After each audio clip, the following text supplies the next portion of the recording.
ಹೇಳ್ತಾನೆ ಕಣಣ್ಣು.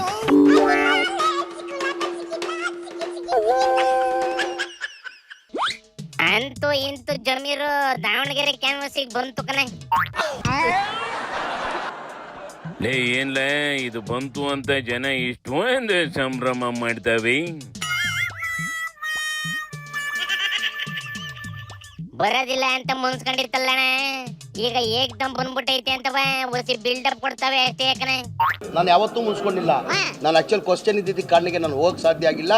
ನಾನು ಚುನಾವಣೆ ಪ್ರಚಾರಕ್ಕೆ ಹೋಗ್ತೀನಿ, ಗೆಲ್ಸ್ಕೊಂಡೇ ಬರ್ತೀನಿ ಅಂತ ಹೇಳಿದ್ದೀನಿ ನಾನು. ಮುನ್ನುಷ್ ಕೇಳ್ದೆ ಇಷ್ಟು ದಿನ ದಾವಣಗೆರೆ ಕಡೆ ತಲೆ ಆಗ್ತಲೇ ಇತ್ತಂತೇನ್ಲ.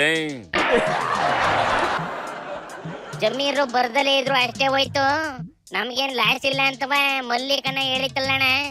ಅದನ್ನೇ ಕೇಳಿಸ್ಕೊಂಡು ಜಮೀರು ಬೇಜಾರು ಮಾಡ್ಕೊಂತಿದ್ದೆ ಕಣೆ. ನಾನು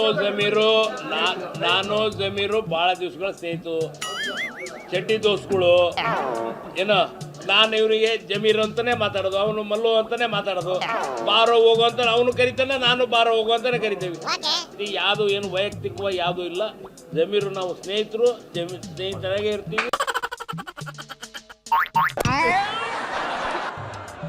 ಎಲೆಕ್ಷನ್ ಟೈಮ್ ಬಂತು ಅಂದ್ರಿ ಎಲ್ಲವೂ ಕಾಂಪ್ರಮೈಸ್ ಆಗೋಯ್ತವೆ ಕಣ್ಲ. ಅಧಿಕಾರ ಅನ್ನೋದೇ ಹಂಗೆ, ಮನುಷ್ಯನ್ನ ಹೆಂಗ ಬೇಕಾದ್ರೂ ಚೇಂಜ್ ಮಾಡಾಗ್ತದೆ. ಅದಕ್ಕೆ ಕಣೆ ಇವು ಯಾವಾಗ ಬೇಕಾದ್ರೂ ಹೆಂಗ ಬೇಕಾದ್ರೂ ಚೇಂಜ್ ಆಗ್ಬಿಡ್ತವೆ. ಮಾನಮರವಾದಿ ಹೋದ್ರೇನ್ ಕತೆ ಅಂತವೇ ಯೋಚನೆ ಮಾಡೋದಿಲ್ಲ. ಈಗ ಜಮೀರು ಬಂದು ಏನಾರ ಚೇಂಜ್ ಮಾಡ್ತಾ ಹೆಂಗಪ್ಪ ಗೆಲ್ಲಿಸ್ತದಂತೇನ್ಲ ಕಾಂಗ್ರೆಸ್ನ? ಸರ್ ಇದು 100ಕ್ಕೆ 100 ಅವತ್ತು ಹೇಳಿದ್ದೀನಿ. ನಾಮಿನೇಷನ್ ದಿನ 23ನೇ ತಾರೀಕು ಹೇಳಿದ್ದೀನಿ, ಇವತ್ತು ಹೇಳ್ತಾ ಇದ್ದೀನಿ, 100ಕ್ಕೆ 100 ಸಮರ್ಥ ಅವರು ಗೆಲ್ತಾರೆ. ಜಮೀರ್ ಏನೋ ಗೆಲ್ಲಿಸ್ಲೇಬೇಕು ಅಂತ ಬಂದೈತಂತೆ ಕಣೆ. ಆದ್ರೆ ಡಿಕೆ ಬಿಜೆಪಿ ಜೊತೆ ಸೇರ್ಕೊಂಡು ಕಾಂಗ್ರೆಸ್ ಕ್ಯಾಂಡಿಡೇಟ್ಗಳನ್ನ ಸೋಲ್ಸಕ್ ಓಡಾಡ್ತೈತಂತೆ. ಶಿವನಿ ಶಂಭುಲಿಂಗ